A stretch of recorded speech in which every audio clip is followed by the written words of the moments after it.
everyone, today I've got your top list of best films of 2016. Now I would say, despite some of the bad films that came out throughout this past year, I did find it difficult to put together this list, but I tried my best because there were a lot of movies that I did enjoy, and even though sometimes the scoring might have not reflected of, where they're being placed on the list, at least I tried to make sure that those specific movies were on this list because I did have a lot of favorites this year, but I do have one honorable mention, and I probably could have had more, but then again, I wouldn't say it's the best of the best. So I wanted to really try my best to make this list as well as I could. Without any further ado, here's my list. For my first honorable mention, I actually just recently saw this movie for a second time, and it is for The Girl on the Train. And I hadn't read the book. I did see this movie and enjoyed it, and I thought it was one of, the best thrillers, and I think it definitely deserves to be a really well done thriller, despite it having some, interesting editing, but I did enjoy the acting. I thought everybody was cast pretty well, and I loved all their interactions. It really kept me guessing until the end, and so this was a movie that I found to be very underrated. And I would definitely own it one day, because I could watch this movie over and over again and probably not get sick of it, even though I know what happens in the end. So I'm always just like, oh my gosh, that one scene was just so intense, but I know what's going to happen next. But either way, I think this was a very underrated film. I think it is deserving of being one of the best, even though there were some issues with it. To my main list, and starting with number 10 of my best films of 2016, it is for Hell or High Water. Now, this is a movie that I also think is underrated, and I feel like it hasn't been getting enough buzz as I thought it was going to get, even though the acting is, pretty decent. You've got Chris Pine, you've got Jeff Bridges, and you have Ben Foster in a movie where they're brothers bank robbing in Texas. All of a sudden, it's got to go downhill somewhere. So I think it's one of those movies that I felt like, yes, it did have some slow moments, but I thought the script and the cinematography and the acting was very well done. So I was really impressed with this movie. Now, for number 9 of my best films of 2016, it is for a familiar Marvel movie called Doctor Strange. And although I didn't get as much of a marketing campaign for this movie as compared to the likes of Captain America Civil War, I felt like this was a very good film. I actually gave this a perfect score because I was really impressed with the whole look of the movie. I was, enjoying watching Benedict Cumberbatch play Doctor Strange, so, and I loved how different of a Marvel movie it was. They were really stretching the bar, and they were just, making things different with the Marvel universe, and really taking it in a different direction, which I loved as compared to what I have seen, where they're all obsessed with getting all these Avenger characters together, even though I know Doctor Strange will return in Avengers Infinity War, so I will be looking out for that when that movie comes out. My number 8 best film of 2016, it is for Rogue One, A Star Wars Story. Now, I had seen this now a couple times, and of course, I just recently saw it in D-Box seats in 3D, so I was really excited about that, and of course, I was tearing up several times watching this movie. I know it's Star Wars, it's gonna do that to you eventually.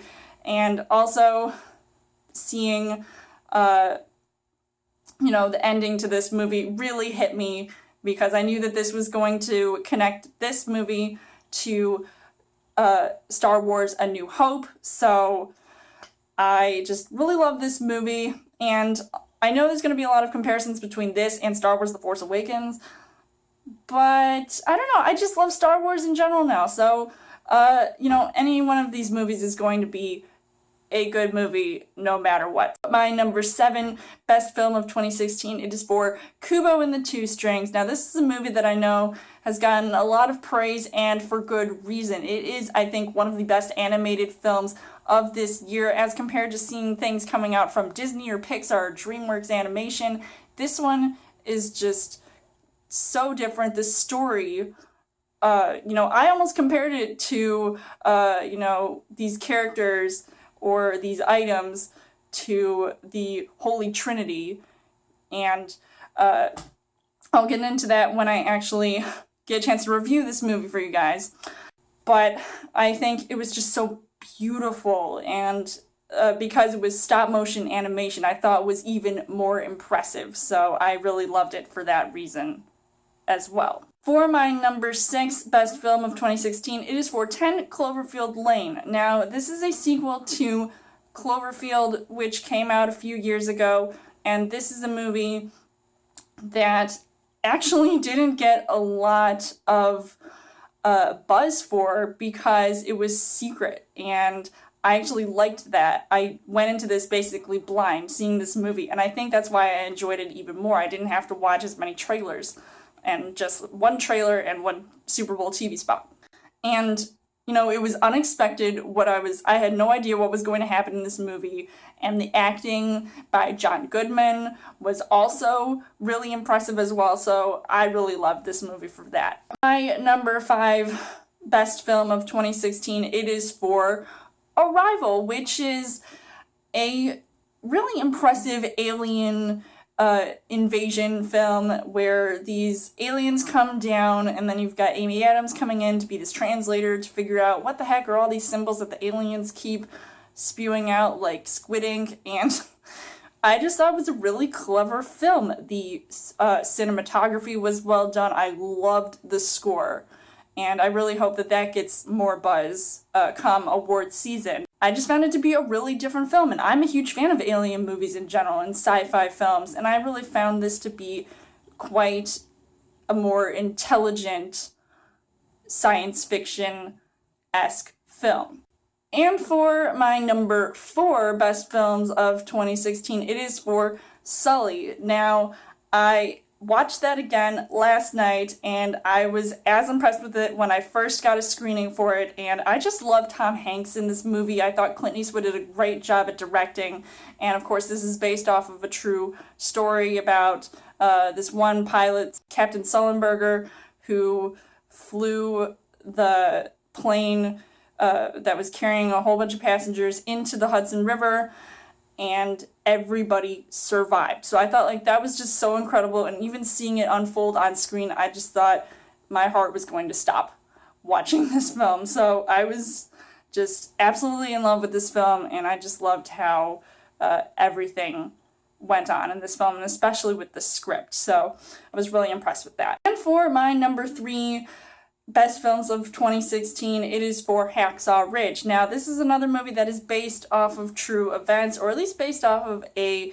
character, Desmond Doss, played by Andrew Garfield. This is a movie that's directed by Mel Gibson, and of course, sometimes you can have controversial films with topics that maybe not everybody's into, but I think this was a very well done film. It was beautifully shot, cinematography, the scoring of the film. I just loved everything about it, and I'm not a huge fan of war films, as you guys may know, and I actually really enjoyed this movie, and I was so immersed with the characters and the casting, and everything just seemed so intricately put together, so I definitely give this one of my top spots on this list. For my number 2 best films of 2016, it is for Zootopia, and I absolutely love this film. Like I said, I am a huge fan of animals. I love Disney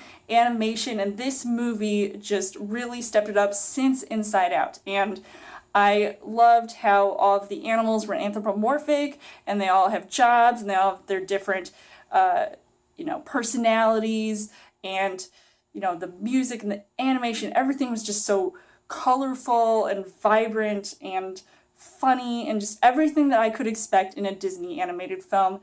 And it just made me appreciate and love this movie even more. And it even had a good message. All thanks to Shakira, who played a gazelle named Gazelle. And for my number one best film of 2016. Now, this is a movie that maybe not everybody would put on their best list whatsoever, but I've taken it into consideration considering I've watched the second version of it, so I think you guys know which movie I'm going to be talking about, and my number one best film of 2016 is Batman v Superman: Dawn of Justice. Not the ultimate cut, even though that is technically included with this film, because even though that movie was 3 hours long, at least that version made this movie make more sense, and it was much better. I'm a huge DC fan, of course. I love this movie every single time I watch it, and I also learn new things about it each time I watch it. And of course, I'm really looking forward to seeing the Justice League movie and everything that the DC Universe has to offer, and I really wish that people could give DC a chance to actually step up their game, even though maybe not everything should be Zack Snyder's fault, even though he's also directing Justice League. But honestly, whoever people want to blame, it really doesn't matter. I want to see the DC Universe get started with or without Zack Snyder. It really doesn't matter. As long as I see my DC characters on the big screen, like Marvel does with their Avengers characters, at least I know that there are movies to look forward to that are coming out this year. So I was just really impressed with this movie. Even though I was slightly let down by Suicide Squad, at least I know that this movie definitely took the top spot. So that was my best list of films that came out in 2016. What were your guys' lists of the best films of 2016? You guys can let me know in the comments below. If you guys haven't already, check out my worst films of 2016 list. As always, you guys can subscribe to my channel. I've got more movie reviews, movie updates, coming every week for a Child Thursday video. You guys can also like me on Facebook and follow me on Twitter, and I will see you guys later.